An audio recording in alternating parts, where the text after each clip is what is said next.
Hello everyone, welcome back to this channel. और इस class के अंदर हम लोग इस वीडियो के अंदर हम लोग प्रेडिक्टिव एनालिसिस के बारे में देखेंगे। और प्रेडिक्टिव एनालिसिस सारी की सारी हम लोग पाइथन के थ्रू मैं करने वाला हूँ। सो सारी की सारी लाइब्रेरी मैं यूज़ करूँगा, पांडास, साइकिट-लर्न, मैटप्लॉटलिब, सीबॉन।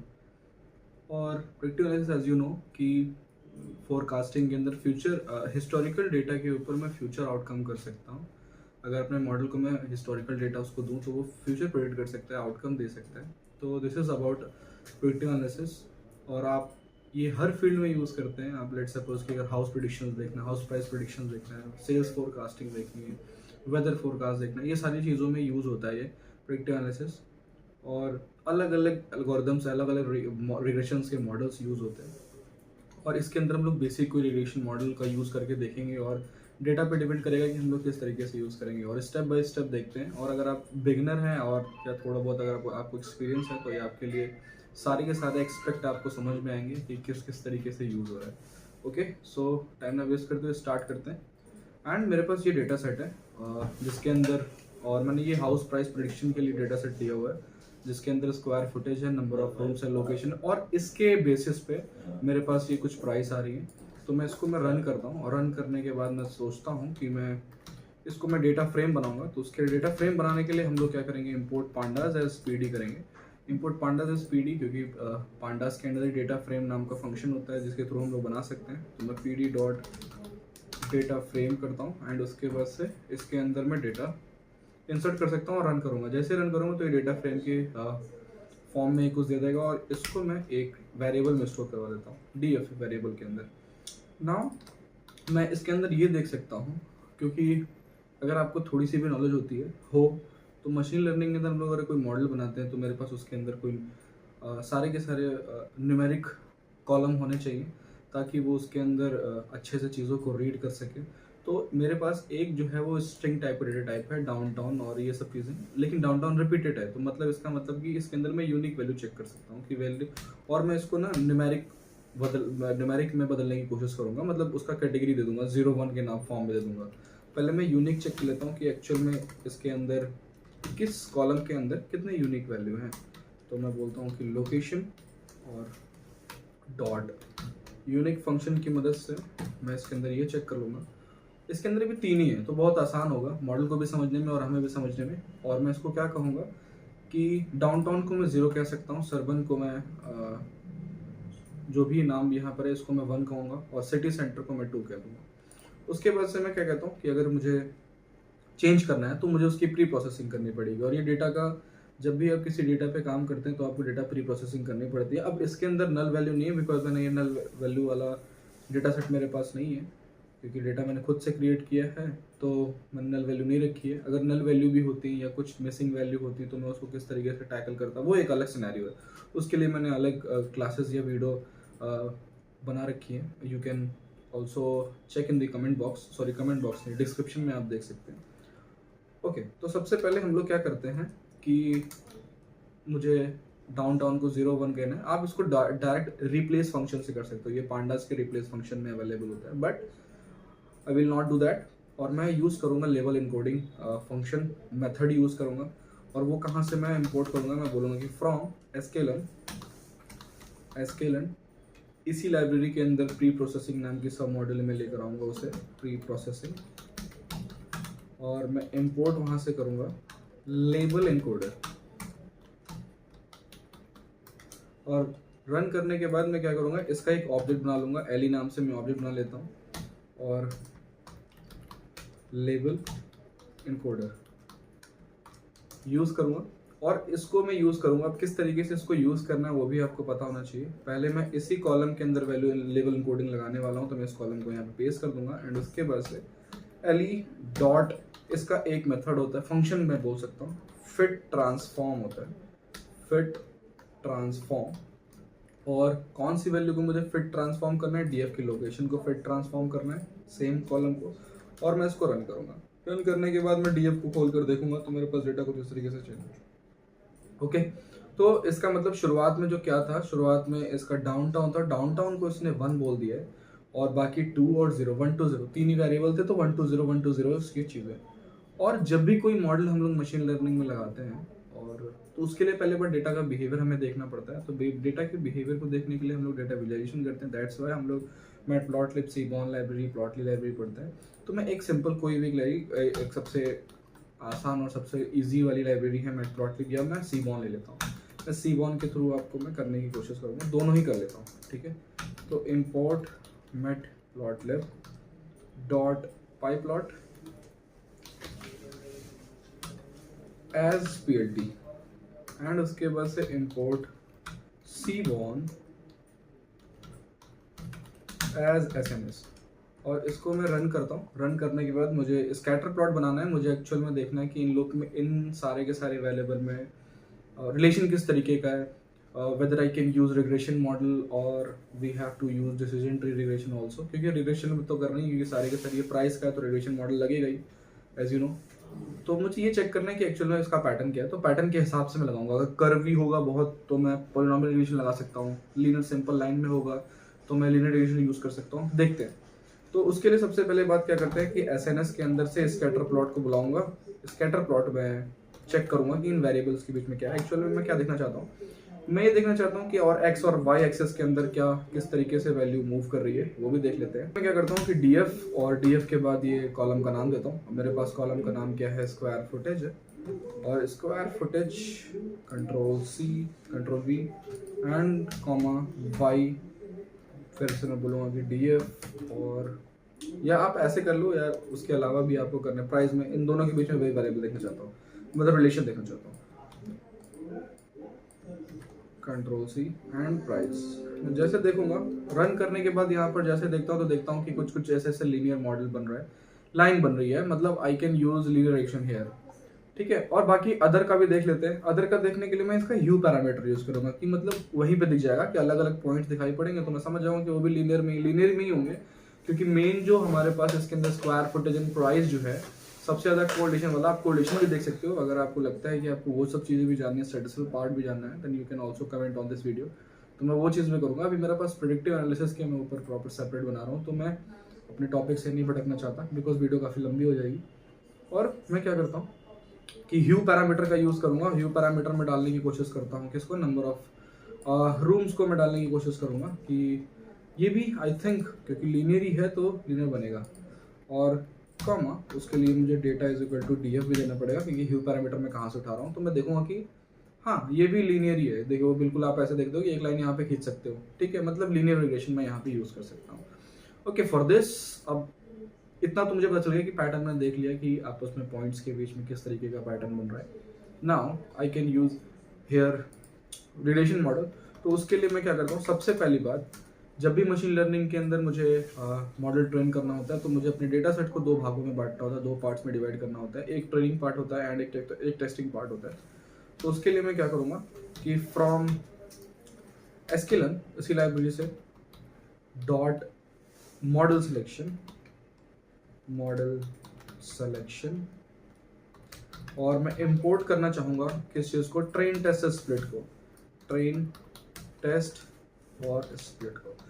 ये एक्चुअल में मेथड क्या करता है, ये मॉडल करेगा क्या, करेगा आपके डेटा सेट को दो भागों में डिवाइड करेगा, और उसके बाद से ट्रेनिंग टेस्टिंग साइज की अलग अलग वेरिएबल भी देगा आपको। मैं करके दिखाता हूँ आपको। ट्रेन टेस्ट स्प्लिट करता हूँ और Ctrl+C, यहाँ पे Ctrl+V। उसके बाद से यहाँ पर मैं बोलूँगा सबसे पहली बात कि मुझे जब भी मॉडल क्रिएट करना होता है तो मुझे उसके बारे में जानना होता है कि what is dependent variable and what is independent variable. उसका ये मतलब है कि किस पे वैल्यू डिपेंडेंट है, मतलब कि what is feature and what is label in my data set.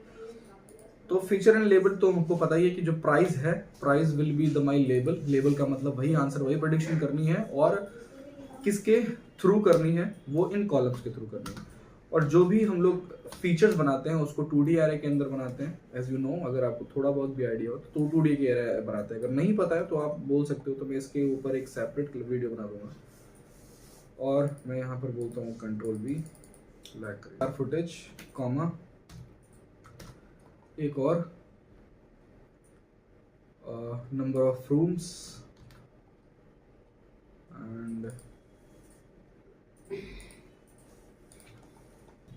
Okay, and label will be my price, only price, price मैंने चेंज कर दिया एंड उसके बाद ट्रेन टेस्ट स्प्लिट यहाँ पर लगाऊंगा x, y करूंगा और टेस्ट साइज मैं अपने डेटा को दो भागों में डिवाइड कर रहा हूँ, बट ट्रेनिंग पार्ट में मैं 80% डेटा रखूंगा एंड टेस्टिंग पार्ट में मैं सिंपल 2%, सिर्फ और सिर्फ 2% रखूंगा, सॉरी 20% रखूंगा। Test size I will put here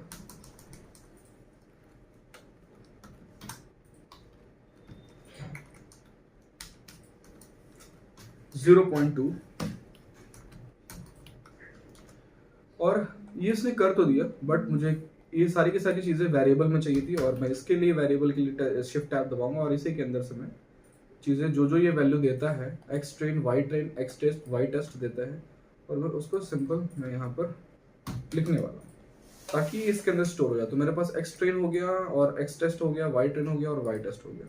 फिर मैं बोलूँगा कि लेन ऑफ एक्स ट्रेन मुझे देखना है, एक्स ट्रेन मैं देखूंगा तो इसके अंदर 24 है, बिकॉज 30 का 80% कितना होगा, 24 ही होगा and 20% will remain for the predictions, मतलब मैं उसको क्रॉस वेरीफाई करूंगा, वो टेस्टिंग पार्ट में रखूंगा ना।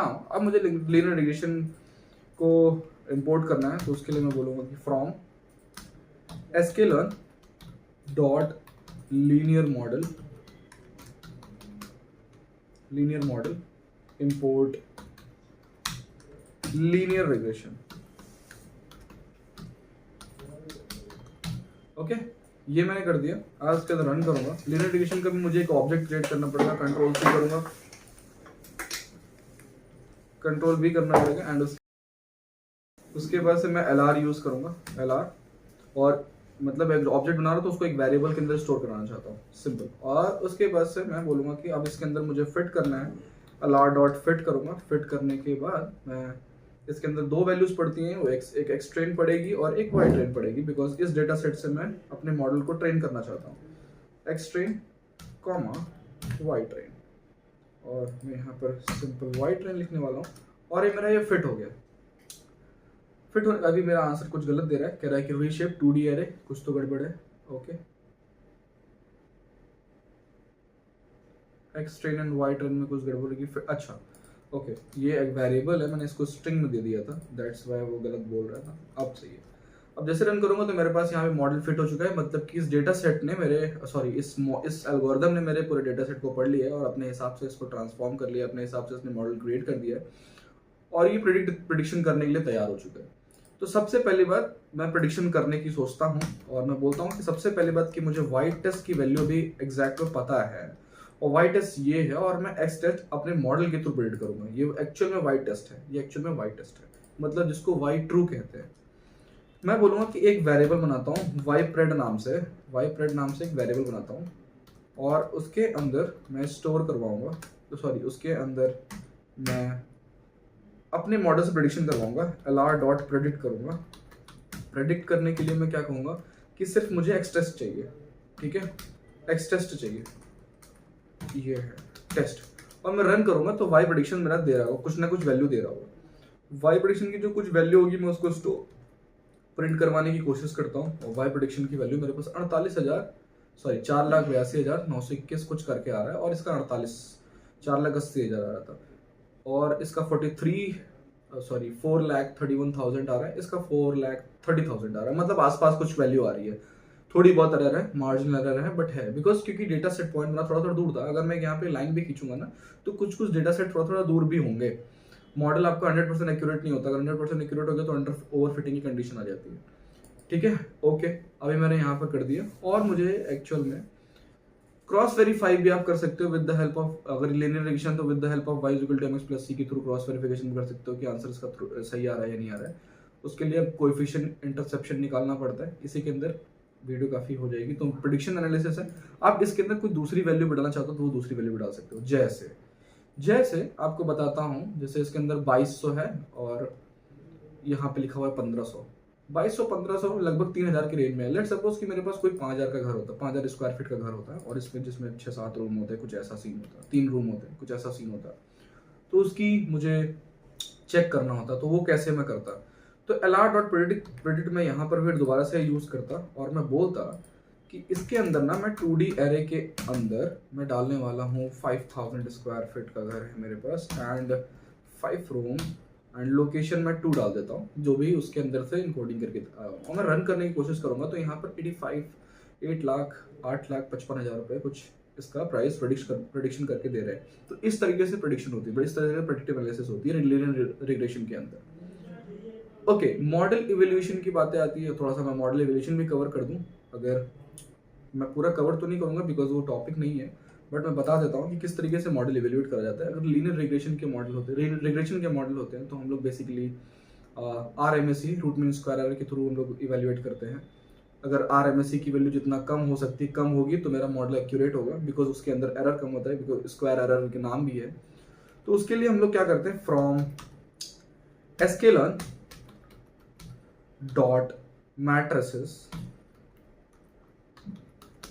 और उसके बाद से मैं बोलूंगा कि इंपोर्ट करो किसको, मीन स्क्वायर एरर को, मीन स्क्वायर्ड एरर को,